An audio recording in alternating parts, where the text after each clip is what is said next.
네, 트럼프 미 대통령은 무역 적자를 자유무역의 결과로 인정하지 않습니다. 교역 상대국에 미국의 부를 훔쳐간다고 보는데요. 우리도 지난해 미국에 500억 달러가 넘는 무역 흑자를 냈습니다. 트럼프 대통령이 자동차와 반도체 등 우리 주력 산업에도 관세 부과를 예고한 이유입니다. 관세 전쟁의 여파 토론해 보겠습니다. 김태왕 명지대 국제통상학과 교수, 장재철 이코노미스트 나오셨습니다. 어서 오십시오. 네, 안녕하십니까. 반갑습니다. 자, 트럼프 대통령 관세 지금 확전되는 양상입니다. 철강과 알루미늄 관세가 3월 12일 25%로 확정이 됐습니다. 김태환 교수님, 이 트럼프 대통령은 이제 뭐 상호 관세도 얘기했는데 일단 우리한테는 우선 날라오는 게 철강과 알루미늄 관세 같아요. 이 영향이 어떻게 지금 예상이 됩니까? 네, 3월부터 적용이 되자 이미 계약이 체결되었고 또 거래가 완료된 거에는 해당이 되지 않을 겁니다. 네. 물론 3월 12일부터 부과되는 관세의 부담은 미국 소비자와 또 기업들이 고스란히 부담을 하게 되겠죠. 우리로서는 이제 추가적인 거래 계약에서 영향을 끼칠 겁니다. 아무래도 철강, 알루미늄 산업은 미국에서 사양 산업으로 일자리 유지를 위해서 트럼프 일기 행정부 때부터 굉장히 그 심혈을 기울였었던 그런 산업이다 보니까 영향이 커질 겁니다. 그렇지만 이것에 그 영향은 직접적인 영향보다도 복합적인 영향들을 함께 고려해 봐야 될 것 같고요. 복합적인 영향? 예, 그것은 미국의 철강, 알루미늄의 산업 생산량이라든지 역량이라든지 또 공급망 구조라든지 같이 봐야 될 부분이 있을 것 같고요. 상호 관세의 부분은 사실 상호 관세는 상호주의 원칙이 비춰보면 사실 그 통상 규범에 근거가 있습니다. 그런데 상호주의 규범은 시장 개방을 위한 것이지 이렇게 보호무역주의를 위한 상호주의 원칙을 적용하는 것은 상당히 이례적인 겁니다. 상호 관세는 저희가 조금 이따 한번 얘기를 하고요. 우선 당장 이제 3월 12일로 예고했던 철강과 이 알루미늄 관세, 미국 소비자와 기업들의 이제 부담이 좀 클 거다 이런 말씀해 주셨는데, 뭐 트럼프 대통령도 다 알겠지만 일단 했거든요. 우리로 영향을 보면 지금 철강은 우리 트럼프 일기 때 우리가 관세 위협을 받으니까 쿼터제로 지금 바꿔서 현재 하고 있다면서요. 네. 지금 그러면 쿼터제가 없어지고 관세가 매겨지는 겁니까? 우리 철강에 대해서? 일단 쿼터제는 폐지를 하기로 했고요. 쿼터제는 없어지고. 기존에 어떤 관세가 있었던지 간에 철강과 알루미늄에 대해서는 추가적으로 25% 관세를 부과한다. 그러니까 중국 같은 경우에는 지난 10일부터 10% 관세가 이제 부과가 됐잖아요. 여기에 대해서 추가적으로 25%가 더 부과가 되는 거죠. 그러니까 중국 같은 경우에는 다른 나라들보다 요번에 이제 뭐 유럽 또 아니면 멕시코, 캐나다 여러 국가에 대해서 25% 관세를 얘기를 했는데 중국 같은 경우에는 아마 추가적으로 더 부담이 가는 그런 상황이라고 볼 수 있고요. 지금 교수님께서 말씀하셨듯이 이 관세가 올라가게 되면 미국 내 가격이 올라가잖아요. 근데 지금 철강, 강철의 그 수입 가격이 보통 톤당 755달러 정도 된대요. 그래서 이걸 만약에 90달러라고 우리가 치면 여기 한 25% 관세를 부과하면은 113 뭐 좀 이 정도 되거든요. 113달러. 그러면 이 가격이 보도에 따르면은 그 미국에서 생산하는 철강판의 가격보다 조금 높답니다. 수입 관세를 매겨가지고 가격을 한다면. 그러니까 그런 면에서 본다고 하면 가격 경쟁력은 이제 떨어지는 겁니다. 그리고 이게 더 중요한 게 뭐냐면 이 철강이랑 알루미늄이 기본 제조업의 그 원료재로 많이 쓰이잖아요. 자동차, 뭐 가전제품. 그러니까 이런 것들의 가격이 올라간다는 것은 우리가 미국 가서 생산하는 자동차나 뭐 가전제품에 또 원가를 올려줄 수 있는 그런 요인도 될 수 있는 겁니다. 그래서 우리 수출 기업들한테는 국내에서 생산하든 아니면 미국에서 생산을 하든 간에 좀 부담이 되는 그런 조치로 볼 수 있고요. 철강 같은 경우에는 지금 미국의 그 재련소의 가동률이 한 60% 된답니다. 미국 철강 회사들. 그렇다 보니까 이번에 관세로 인해서 미국 쪽에서의 어떤 뭐 생산의 증가 요인이 있다고 하면 보통 적정 가동률 수준을 80%로 보고 있거든요. 그러니까 추가적으로 미국 입장에서는 생산을 증가할 수 있는 그런 여력은 있습니다. 근데 다 문제는 뭐냐면 한국이나 이런 외국에서 수입하는 것처럼 미국에서 생산할 때 품질을 보정할 수 있겠느냐. 그런 부분은 또 하나의 미국에서는 관세를 부과하지만 고민거리로 남아있을 수 있는 그런 부분이라고 볼 수 있습니다. 그러니까요. 철강의 품질은 뭐 우리 한국 거나 일본 거 압도적으로 좋을 텐데 미국 철강이 따라오질 못할 텐데 과연 맞출 수 있을지. 자, 이번에 트럼프 대통령이 철강 알루미늄 관세를 매기면서 예고하면서 예외는 없다. 이렇게 예를 했는데 바로 뭐 호주에 대해서는 면제한다고 지금 해서 예외가 바로 생겼어요. 이건 어떻게 봐야 됩니까? 트럼프 대통령의 말을. 한 국가의 대통령의 발언을 우리가 쉽게 평가하기는 어렵습니다만 상당히 신뢰도를 떨어뜨리는 부분은 이미 일기 행정부 때부터 있었던 부분이고요. 지금도 이미 선언한 몇 가지 뭐 파나마 문제라든지 가자 이슈라든지 또 그린란드 이슈라든지 이런 모든 것들이 사실상 실효성에 대해서 상당히 의문점을 제기할 만한 그런 부분이죠. 호주의 경우에는 미국이 거의 몇 개 안 되는 상품 무역 흑자국이기 때문에 미국이 흑자로 흑자하기 때문에 호주와의 아마 협력은 좀 더 수월하게 되지 않았을까 싶습니다. 이번에 예외가 없다는 것도 그렇게 선언을 한 부분인데 이 부분이 아마 협상하는 과정에서 그런 부분들이 상당히 좀 어느 정도는 탄력적으로 적용이 되지 않을까 싶습니다. 네, 호주는 이제 미국의 호주가 무역 적자를 보는 거네요. 우리 같은 경우는 이제 우리가 미국에 흑자를 많이 내고 있으니까 지금 관세 부과세 되는 것 같은데. 만약 그렇다면 우리는 혹시 1기 때는 이제 관세 매긴다고 하니까 쿼터제로 해서 좀 피해 갔다고 할까? 피해를 좀 줄였는데 이번에는 쿼터제 없이 그냥 관세를 매긴다고 하면 우리가 조금 피해를 줄일 수 있는 방법이 있을 수 있을까요? 일단 이 관세가 사실 처음에는 보편 관세 해가지고 모든 그 교역제에 대해서 관세를 매기겠다고 했다가 좀 시간이 지나면서 일정 부분 품목에 대한 관세로 넘어오잖아요. 그리고 거기에 대해서는 교수님 말씀하신 대로 지속적인 구조적인 대미 무역 흑자를 기록하는 국가들뿐만 아니라 이 이제 상호 관세라는 게 뭐냐면 상호 관세. 아시다시피 다른 나라가 미국한테 관세를 매기면 미국은 여태까지 뭐 최혜국 대우라든지 아니면 뭐 많이 봐주면서 관세를 낮게 유지했잖아요. 이제 그런 거 없대라는 거죠. 그러니까 상대국이 미국에 매기는 만큼 예를 들면 유럽 같은 경우에 미국산 자동차에 대해서 관세가 10%라고 그럽니다. 근데 미국은 유럽 자동차에 대해서 2.5% 관세를 매긴다고 그래요. 그러면 미국은 7.5% 관세에 대한 뭐라 그럴까 손해가 나는 거잖아요. 이제 그런 거 없대라는 거죠. 10%면 10%. 그래서 관세면 관세, 뭐 무역장부면 무역장부. 거기에 대해서 똑같이 하겠다. 이런 거니까 앞으로 지금 뭐 반도체 아니면 자동차. 의약품 이런 쪽까지 확산되는 걸 얘기를 했잖아요. 근데 이 가능성이 굉장히 높습니다. 그래서 보면은 우리나라 주요 수출 품목의 대미 의존도를 제가 그린 게 있는데요. 대미 의존도. 그걸 보면 그 자료의 첫 번째 그림인데 냉장고 같은 경우에는 미국 수출이 76% 차지해요. 전체 우리 냉장고 수출의 76%가 미국으로 간다. 그렇죠. 과거에 그러니까 뭐 트럼프 대통령 일기였나요? 우리 냉장고에 대해서 드럼 세탁기에 대해서 막 관세 매기고 이랬을 때 쿼터를 이 가전에 대한 의존도 굉장히 높아요. 이런 데 매기게 되면 우리나라는 치명적으로 또 손해를 볼 수가 있겠죠. 그러네요. 자동차 49%입니다. 자동차는 절반이 미국으로 절반으로 가고요. 그리고 자동차 부품 36%. 철강은 좀 한 14%, 10% 정도 되는 것 같아요. 그래서 이러한 것들을 보면 우리가 이제 미국의 관세를 매긴다고 그러면 적어도 20% 이상의 대미 의존도를 갖는 주력 품목들의 타겟이 될 가능성이 굉장히 크죠. 그러네요. 그렇다고 보면 한국 어떻게 해야 되느냐. 그러면 또 비슷하게 한국이 미국으로부터 또 수입하는 주요 품목들이 있습니다. 그렇죠. 우리 제일 잘 아는 게 이제 뭐가 있을까요? 항공 부품이 있고요. 여기서 보면 그림이 있을 텐데 두 번째 그림인데 LPG 같은 경우에는 85%가 와요. 규모는 작지만 수입 규모가. 그리고 곡실류, 축산품, 육류 이게 30에서 40% 정도 됩니다.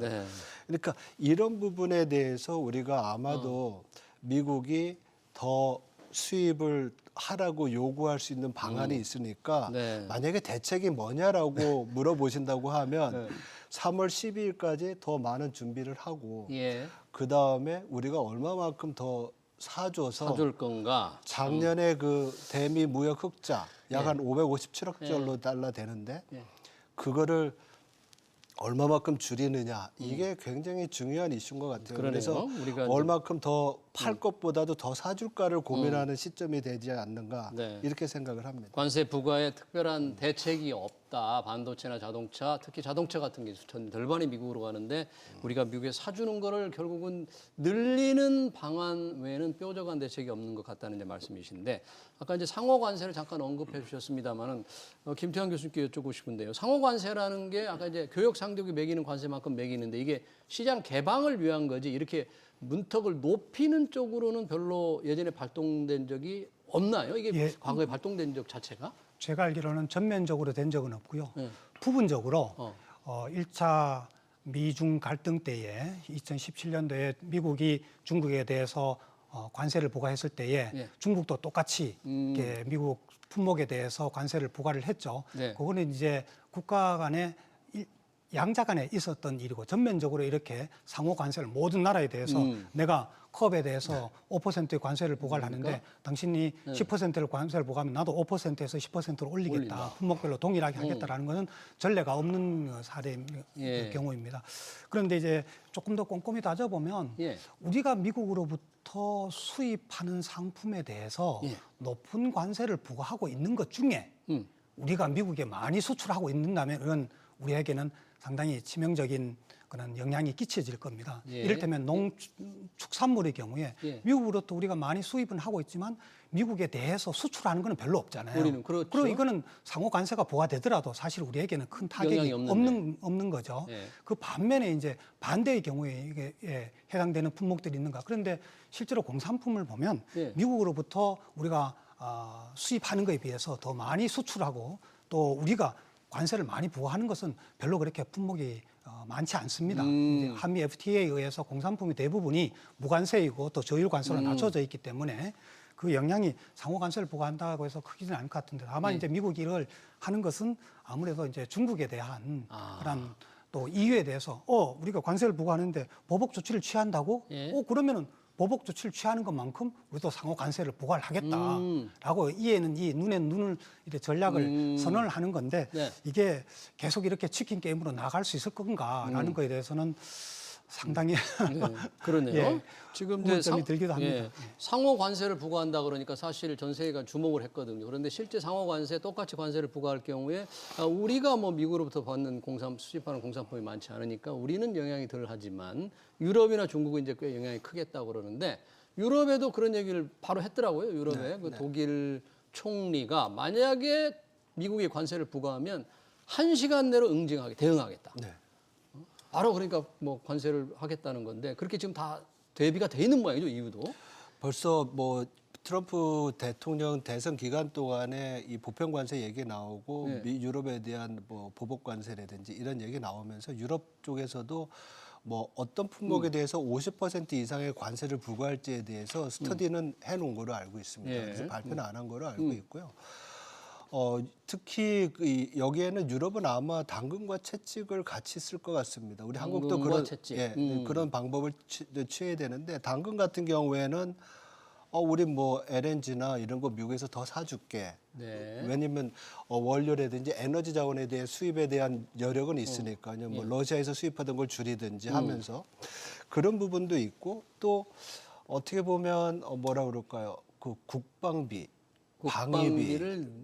늘려주면서 결국 트럼프 대통령의 정책은 뭐냐면 불공정한 무역이라든지 아니면 불공정한 외교 군사 관리에 따라서 미국의 부담이 너무 큰 걸 줄이겠다는 거잖아요. 그래서 관세를 부과하고 한국에도 주둔비를 인상하라고 요구하는 게 다 같은 맥락인데 그런 면에서 관세의 압력을 피하기 위해서 주둔비나 아니면 국방비를 좀 더 분담하겠다라고 얘기할 수 있는 게 당근의 정책이고 아마 이제 채찍은 앞에서 말씀드렸던 것처럼 보복 관세 뭐 50%를 한다든지 아니면 언론에 많이 나오는 것이 할리 데이비슨이나 아니면 뭐 리바이스 이런 미국의 대표적인 수출 품목에 대해서 관세를 매긴다든지 아니면 중국이 지금 미국의 그 일부 기업에 대해서 규제하고 네. 또 감시를 강화하잖아요. 뭐 독과점 규제를 한다든지. 그렇죠. 이런 거. 그러니까 뭐 마이크로소프트나 네. 뭐 아니면 미국 그 SNS의 유럽 내 경제 활동, 텍스를 좀 세금을 덜 내기 위해서 유럽 쪽으로 많이 간 그런 기업들이 있는데 거기에 대해서 규제를 많이 할 수 있는 그런 부분이 된 것 같아요. 근데 앞에서 이제 교수님이 그 보편 관세 얘기하시면서 농산물 말씀을 하셨는데 농산물. 저는 이 부분이 되게 중요할 것 같아요. 그러니까 상호 관세가 관세를 매기는 것뿐만이 아니라 만약에 관세 차이가 있다고 하면 관세를 내리라고도 요구할 수 있거든요. 왜냐하면 더 많이 팔 수 있으면 미국의 무역 적자가 줄을 수 있으니까. 네. 우리나라의 대미 그 평균 관세가 FTA가 있어도 지금 거의 14%, 15%가 됩니다. 아 그래요? 한번 FTA 체결을 했는데도 그래요? 그 중에 제일 큰 게 교수님 말씀하신 농산물에 대한 농산물? 관세가 100%가 넘습니다. 음.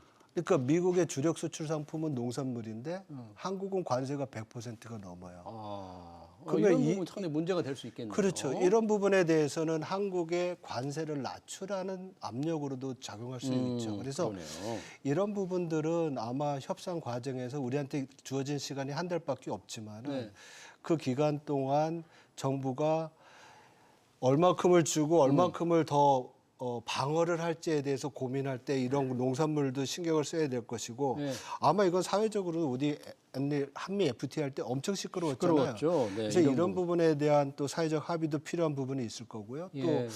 우리가 또 미국에서 수입하는 게 반도체 제조용 장비 이런 것도 많이 수입을 그렇죠. 합니다. 그리고 여러 가지 우리가 대미 수입의 어떤 뭐 육류 아까 말씀드렸듯이 이런 것들을 강조하면서 소위 말해서 지렛대 레버리지 효과를 좀 구하는 것도 상당히 중요하다 이렇게 볼 수 있을 것 같습니다. 네, 여러 가지 이제 미국에 수입하는 특히 부분에서 관세가 높은 부분에 대해서는 좀 많이 문제가 될 수 있다는 얘기를 해주셨고요. 자, 당장 이제 3월 10일부터 철강과 알루미늄 관세를 매기면 우리 철강을 수출하는 회사, 포스코, 현대제철, 뭔가 이제 가격이 올라가면 아까 가격 경쟁력이 좀 떨어질 수 있다고 그랬는데 그러면 어떻게 해야 됩니까? 그렇다고 바로 미국에 가서 공장을 지을 수 있는 것도 아니지 않습니까? 그러니까 뭔가 이 트럼프 대통령의 관세 위협 폭탄이 조금 사라지기를 기다리는 합니까? 아니면 무슨 대책이 없잖아요. 철강 회사나 직접적으로 할 수 있는. 장단기적으로 나누어 봐야 될 것 같습니다. 단기적인 대책을 즉흥적으로 하기에는 굉장히 좀 조심스럽고요. 단기적으로는 일단 버티는 리스크 관리를 물량 조절하는 그런 리스크 관리 전략으로 나아가는 것이 바람직할 것 같고요. 이를테면 중남미 쪽으로 시장을 좀 물량을 좀 늘린다든지 이렇게 하는 그것도 사실은 뭐 만만치는 않습니다. 왜냐하면 중국의 철강 제품에 워낙에 저가 공세가 강하기 때문에 지금 당장 설비 그러면 미국 내에서의 생산을 늘리기 위해서 미국 내 설비 투자를 증대한다는 것은 매우 조심스럽게 여겨집니다. 왜냐하면 이 트럼프의 이러한 정책이 가변성이 있고 또 2년 후에 중간 선거 결과가 또 어떻게 됐느냐에 따라 다르고 4년 후에는 또 어떻게 될지 다르지 않습니까? 그렇죠. 설비 투자는 뭐 1, 2년 문제가 아니라 장기적인 이슈이기 때문에 그것보다는 정말 미국 시장에 대한 판매의 이슈를 위해서는 오히려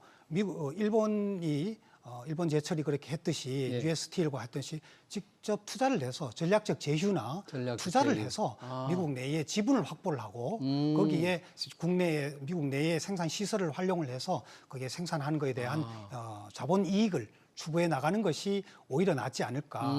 직접 생산해 나가는 것은 반도체나 혹은 자동차하고는 달리 철강 부분에 알루미늄 부분에 현지 생산 설비를 투자한다고 해서 보조금을 받아낼 가능성도 매우 약합니다. 그랬을 때에 미국의 인건비라든지 또 그런 숙련도라든지 생산 기술이라든지 이런 걸 봤을 때 자체 생산 경쟁력이 있을까라는 것에 대해서는 좀 회의적인 부분입니다. 그러네요.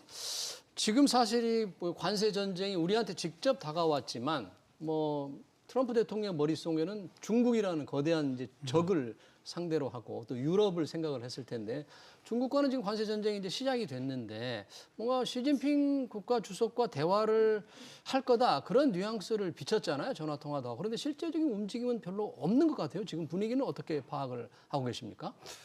지금 정중동의 아닌가 이렇게 생각을 합니다. 그러니까 뭐 미국이 먼저 선제 공격을 했죠. 그러니까 중국이 뭐 10%, 20, 뭐 얼마죠? 10에서 25%인가요?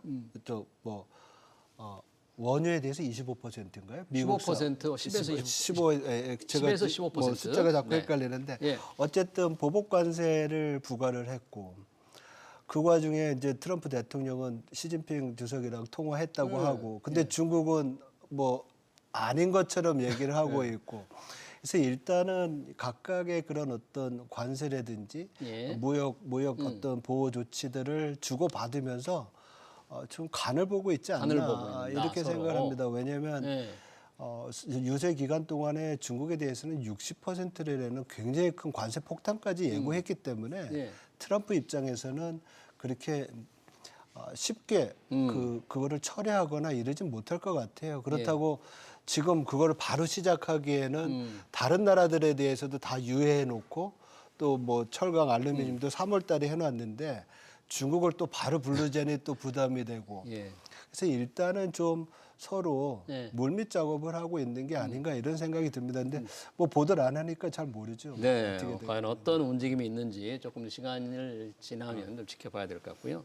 지금 관세 전쟁이 확전되고 있다, 다 우려를 하는데 우리 김태환 교수님 보시기에는 이 관세 전쟁 전 산업, 전 국가로 확전되는 것 같지만 이 피해도 아까 미국의 소비자 기업들이 피해를 본다고 했잖아요. 그 피해를 보는 사람의 불만이 이제 높아갈 텐데 어떻게 지속할 수 있을까요, 이 관세 싸움을? 저는 그게 좀 어려울 것 같고요. 네. 그러니까 원론적으로 보면 관세는 소비세입니다. 소비자가 소비세. 부담하는 예. 세금이죠.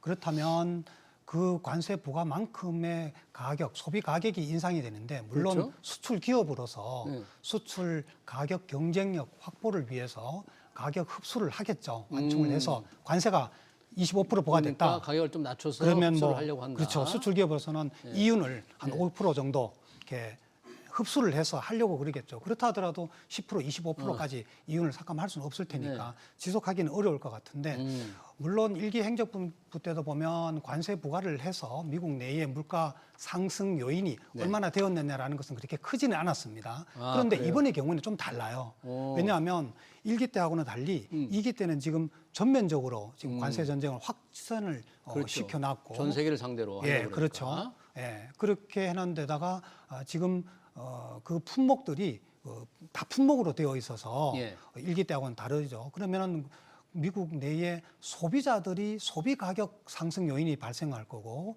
미국 기업들이 원자재, 그리고 중간재의 구입 비용이 이제 상승할 것이기 때문에 1, 2년 만약에 중기적으로 지속이 된다면 이건 미국 내의 물가 상승 압력이 상당히 강할 것 같고요. 이미 미국 내에서도 지금 구리라든지 알루미늄이라든지는 그 원부자재의 가격 상승 요인이 지금 발생하고 이것 있고, 때문에 이미 오르고 있다 이거죠? 소비자들도 이제 사재기 움직임이 있고, 그래서 이게 지속 가능하기는 어려울 거다라는 생각이 들고요. 그러다 보니 미국 트럼프 행정부로서도 이걸 좀 속전속결하고 싶어하는 빨리 끝내고 이게 좀 안정적으로 가져가고 싶은 욕심은 있을 겁니다.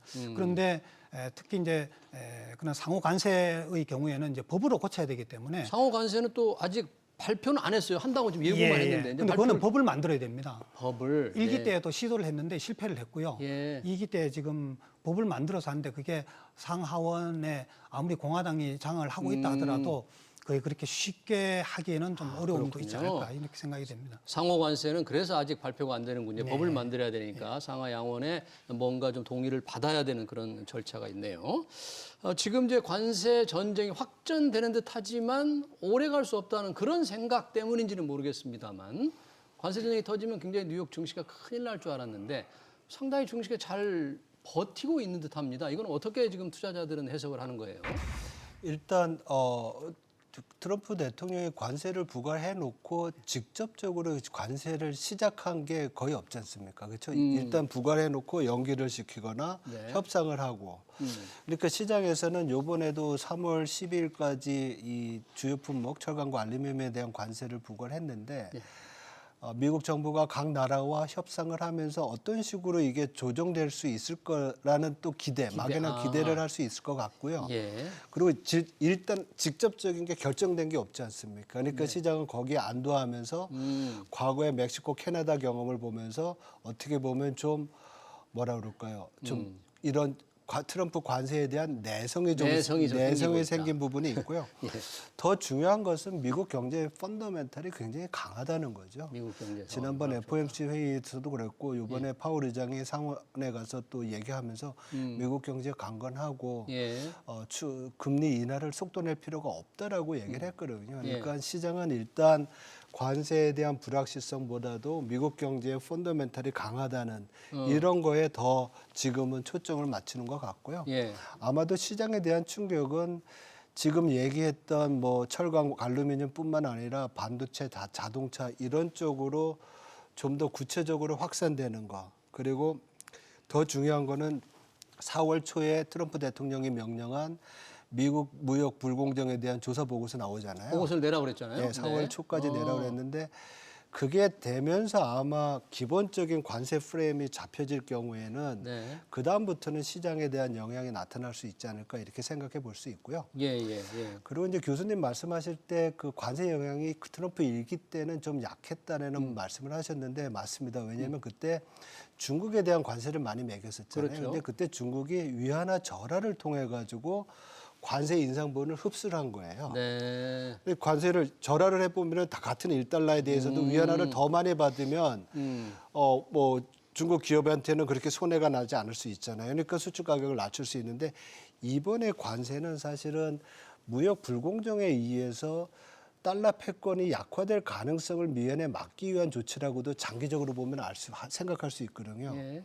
그렇다고 보면 미국 입장에서는 이 다른 나라들이 환율 약세로 가는 거를 용인하지 않을 수도 있어요. 네, 그렇군요. 그래서, 다른 나라가 그렇죠. 네, 그 나라 가치를 떨어뜨리는 거를 용납할 수 없을 것이다 그러는데 그러면 그만큼 그 나라들이 수출을 할 때 수출 가격을 더 내릴 수 있는 여리가 적겠죠. 그만큼 그 수출 가격의 정가가 될 수밖에 그렇죠. 없는 거죠. 달러로 표시했을 때. 그런 상황이 되니까 이 환율 움직임도 상당히 좀 민감하게 좀 예상을 해볼 수가 있는데 앞으로 관세 전쟁이 되면 인플레 우려, 금리가 안 낮아진다, 달러 강세다, 원달러 환율이 오른다 그러는데 최근 조금 안정적인 흐름을 좀 보인다 이렇게 봐야 될지 앞으로는 어떤 변수가 있는 건지. 예, 우리 달러와 원화의 그런 환율 변동성은 여전히 잠복되어 있다고 보여집니다. 미국의 보호무역주의가 확산이 되게 되면 우리의 수출이 감소될 거고 달러 공급이 감소되게 될 거고 예. 그러면 원화의 가치가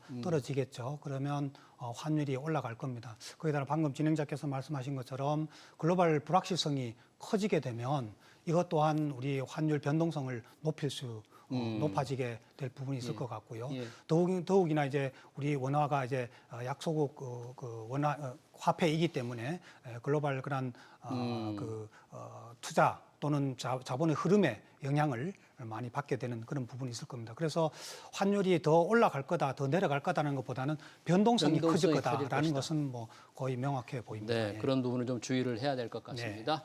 네, 트럼프 대통령이 유발한 관세 전쟁이 미치는 영향 관련 토론 여기서 마쳐야 될 것 같습니다. 그러니까 김태왕 명지대 국제통상학과 교수 장대철 이코노미스트였습니다. 고맙습니다. 네, 수고하셨습니다.